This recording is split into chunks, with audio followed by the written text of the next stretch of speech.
Bismillahirrohmanirrohim. Halo pemirsa, kembali lagi bersama saya Ripa Hanifah. Masih dalam acara sidang Dewan Hizbah Masa Jihad 2022 sampai 2027. Alhamdulillah sekarang saya sudah bersama salah satu anggota Dewan Hizbah yang menjadi pemakalah pada acara sidang kali ini, yaitu Ustadz Ginanjar Nugraha MSy. Assalamualaikum Ustadz. Assalamualaikum warahmatullahi wabarakatuh. Bagaimana kabarnya Ustadz? Alhamdulillah baik. Alhamdulillah. Ustadz sekarang kan sudah 2 hari nih berada di Lembang. Betul. Bagaimana dengan cuacanya gitu, dengan suasananya bagaimana? Ya mungkin karena memang di dataran tinggi ya, Lembang itu sudah terkenal ya, hampir sama dengan Ciwidey dan juga Pangalengan ya. Karena saya orang Bandung, jadi ya sedikit terbiasa lah dengan suasana dingin. Paling mungkin kalau malam ya, lumayan kalau jam 2 malam biasa suka turun kabut. Tapi overall ya bisa beradaptasi lah, alhamdulillah gitu. Alhamdulillah. Oke Ustadz, sebelumnya ini ada pertanyaan dari tim Madrasah Pena dan juga tim Pusdapi. Ada 2 pertanyaan Ustadz. Untuk pertanyaan yang pertama, bagaimana proses pengolahan dari hasil sidang putusan Dewan Hizbah sampai akhirnya dapat diakses oleh masyarakat umum, khususnya yang berada di kalangan Persis? Oh iya, mungkin saya akan jelaskan sedikit prosesnya ya. Jadi pertama memang pengumpulan soal dulu ya. Pertama pengumpulan soal itu bisa dari anggota Dewan Hizbah ya. Misalkan ada persoalan yang memang dibutuhkan untuk disidangkan. Kemudian yang kedua bisa juga sumbernya itu dari Istipta. Jadi kami di Istipta itu forum para ulama Dewan Hizbah ya, Persis. Di dalamnya ada juga yang bukan anggota juga, tapi ini semacam istihad jama'i lah ya, istihad jama'i untuk menjawab persoalan-persoalan yang masuk ke redaksi majalah Risalah. Kebetulan juga saya sebagai redaktur juga di majalah Risalah gitu. Nah nanti dibawa ke sidang Istipta. Kalau seandainya di sidang Istipta itu tidak selesai, dibawa ke sidang Dewan Hizbah gitu. Kemudian juga yang ketiga itu biasanya sumbernya itu melihat persoalan-persoalan kalau ada yang mendesak. Gitu. Jadi dalam KIDE Dewan Hizbah itu ada kalimat persoalan-persoalan yang didiskusikan itu nanti di Dewan Hizbah yang menjadi tema itu disyaratkan ada juga yang strategis ya, aktual dan strategis. Aktual dan strategis misalkan kalau masalah yang sekarang dibahas ya, ada tentang e-payment. Jadi payment ini kan terkait dengan cara pembayaran ya. Gitu. Cara pembayaran yang biasanya pembayaran itu secara cash biasa.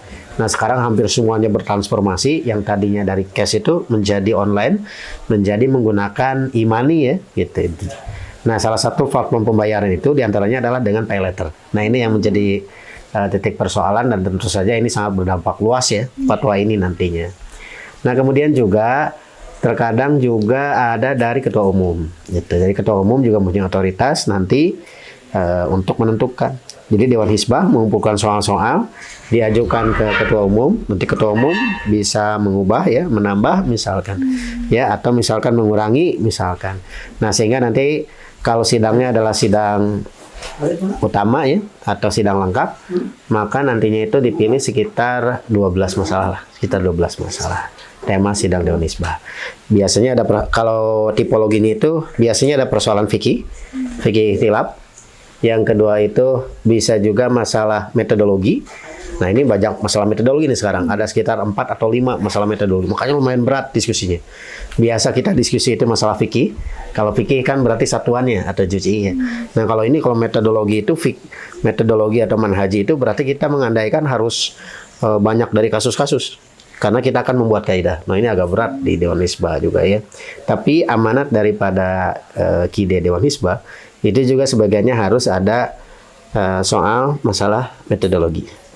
Masalah metodologi, kemudian masalah fikih, ya fikih ikhtilaf, kemudian masalah panduan. Nah ini juga harus ada fatwa-fatwa yang sifatnya panduan, bukan hanya putusan fikih saja, fatwa fikih. Kemudian yang keempat itu adalah atau panduan juga atau buku ya, sidang buku. Jadi buku juga masuk. Kemudian yang terakhir itu di samping itu juga persoalan yang aktual dan strategis tadi. Jadi ada 4 gitu. Jadi ketika masuk soal Dewan Hizbah, nah 4 ini tuh harus bisa masuk ya, harus bisa masuk. Ibadah pun nantinya kalau fikih juga dibagi-bagi lagi, ada haji, ada masalah saum, ada masalah sholat gitu. Dan baru periode sekarang nih tidak ada masalah ibadah. Ya, ibadah dalam arti mahdoh ya, hampir tidak ada. Biasanya suka ada gitu sekarang. Nah, jadi prosesnya itu dari pencarian soal ya. Kemudian digodok lagi karena nggak semua kan harus dijawab karena banyak juga yang masuk. Digodok lagi, dipilih lagi mana sesuai dengan kriteria yang 4 tadi itu, 4 atau 5. Kemudian nanti diajukan ke ketua umum, nanti ketua umum menentukan. Nah, nanti setelah menentukan biasanya nanti bersidang. Bersidang. Nah, biasanya nanti disusun oleh tim sekretariat, disusun apanya? Disusun latar belakang masalah. Jadi kita ketika akan mengirimkan makalah ke para pemakalah ya, itu sudah dibarengi dengan latar belakang masalah. Kenapa? Supaya nanti para pemakalah itu tidak kemana-mana waktu bikin. Jadi terfokus ini. Apa fokus lokusnya, apa yang menjadi batasan masalahnya, apa yang menjadi latar belakangnya, nanti akan lebih mudah untuk terjawab. Termasuk juga akan membantu bagi para anggota sidang, termasuk juga membantu kepada moderator nantinya supaya lebih mudah untuk mengarahkan kepada titik kesimpulan nantinya. Karena kalau judulnya saja sudah memusingkan itu artinya tidak jelas terkadang ya batasan itu. Makanya nanti akan berpengaruh terhadap jawaban nantinya. Kalau lebih semakin spesifik nantinya, maka itu semakin jelas juga nanti jawabannya, spesifik atau terbatasi. Nah, setelah dibuat latar belakang, kemudian dibuat konsideran. Nah, ini lumayan berat juga konsideran ya. Jadi setelah makalah semuanya dikumpulkan, gitu, dibikin konsiderannya nih sebelum sidang itu, gitu, dibikin konsiderannya. Setelah dibikin konsideran, nah nanti setelah itu baru persidangan. Nah, persidangan ini membahas semua nanti dengan berbagai latar belakang, ya, berbagai latar belakang karena nanti anggota Dewan Hizbah itu pertama tentu saja harus mempunyai kemampuan beristihad ya, itu kemampuan beristimbat itu yang paling utama. Yang kedua itu spesialisasi. Ini kan berbeda-beda latar belakangnya, yang dari pesantren, ada yang dari akademisi ya, kemudian latar belakangnya ada yang spesialisasi di ekonomi, di hadis dan lain sebagainya. Nah, ini jadi bertemu semua gitu. Nah, nanti akan jadi menarik nanti pembahasannya gitu. Nah, nanti setelah dibahas ya dengan perdebatan ya yang rasional, argumentatif, kemudian nanti disimpulkan. Nah, setelah disimpulkan biasanya nanti ada press release. Tapi yang sederhana karena memang kalau secara konsideran tadi belum sempurna kan, ya baru draft.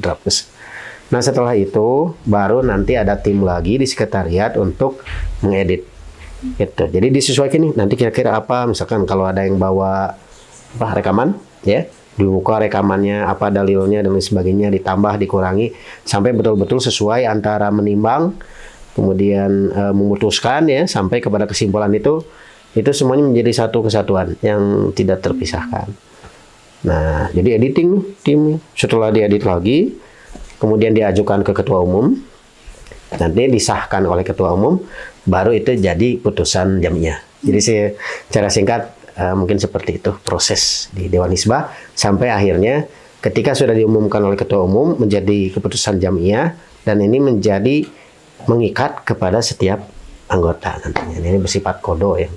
Gitu. Oke, jadi memang sebelum dipublikasikan gitu ya kepada masyarakat harus di editing terlebih dahulu, kemudian juga prosesnya diserahkan kepada ketua gitu ya. Betul, baru ke ketua umum. Oke, untuk pertanyaan yang kedua, Ustaz, kita mengingat gitu ya bahwa masyarakat umum dan khususnya di lingkungan Persis tentunya sangat penting sekali mengetahui ketetapan-ketetapan hukum dari hasil sidang Dewan Hizbah. Nah, adakah rencana dari Dewan Hizbah untuk membuat platform atau aplikasi yang berisi dari hasil sidang Dewan Hizbah supaya dapat diakses lebih mudah oleh masyarakat? Nah, ini memang salah satu kelemahan di kita itu saya kira hampir umum ya. Ini kaitan dengan dokumentasi. Gitu. Tapi alhamdulillah lah ini bersama dengan sekretaris ya Saad Amin Muhtar. Gitu. Ini kemudian terus dibenahi, kemudian juga berusaha dikumpulkan apa yang berserak itu atau putusan-putusan dulu yang memang belum terdokumentasikan, dicari terus gitu. Kemudian juga di PDF-kan. Sekarang itu memang ngobrol dengan Saad Amin ada wacana untuk memang dibuatkan aplikasinya. Sekarang lagi dibuatkan. Nah, jadi mudah-mudahan nantinya menjadi open source ya. Itu open source, jadi hampir semuanya bisa diakses oleh publik ya. Semua bisa diakses oleh publik gitu.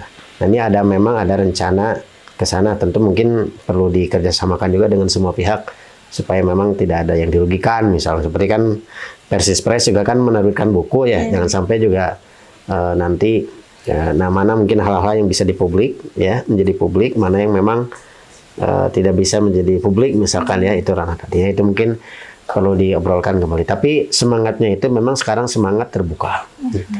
Bahkan hampir tiap ketika ada sidang Dewan Hizbah sekarang hasilnya ketika sudah diterbitkan di risalah sebulan dari itu, kemudian biasanya nanti di-share gitu, di-share PDF-nya. Gitu, di-share PDF-nya bagi yang memang membutuhkan. Nah, biasanya yang sudah membutuhkan ini men-share lagi kemana-mana gitu. Itu menjadi publik. Dan di Persis itu sangat terbuka ya. Terbuka itu apa yang sudah diputuskan pun itu sangat mungkin untuk diuji kembali. Gitu. Ketika ada hujah yang lebih kuat gitu. Ketika ada argumentasi yang lebih rasional kemudian didiskusikan, ketika itu misalkan lebih kuat, di Persis itu tidak ada kalau apa yang sudah diputuskan misalkan itu sudah jadi keputusan yang tidak bisa diubah, enggak. Sangat mungkin. Gitu. Tapi lewat mekanisme yang ada, gitu, seperti itu. Ya, alhamdulillah, berarti untuk aplikasi sudah direncanakan ya. Insya Allah ya, dengan Ustadz Amin itu sudah, hanya mungkin nanti perlu dikomunikasikan lagi dengan pihak-pihak lain ya, diantaranya mungkin seperti Persis Press dan sebagainya. Tapi secara umum frame berpikirnya kami adalah keterbukaan. Keterbukaan, transparansi dalam artian nanti open source ya, dan mudah-mudahan nanti bisa diakses juga oleh yang lain ya, fatwa-fatwa ini, karena memang kalau misalkan diprotek nanti kan hanya sebagian orang saja yang mengetahui. Sekarang ada keterbukaan, kemudian itu sebuah tuntutan ya yang inevitable, itu sesuatu yang memang tidak bisa terhindarkan. Oke, baik Ustadz, terima kasih atas kesempatannya. Alhamdulillah ya, untuk pertanyaannya sudah terjawab. Terima kasih banyak Ustadz. Semoga pemirsa juga barangkali ada yang penasaran juga ya terkait pertanyaan-pertanyaan tadi. Semoga bisa terjawab. Mungkin cukup sekian perbincangan kita kali ini. Wassalamualaikum warahmatullahi wabarakatuh. Assalamualaikum.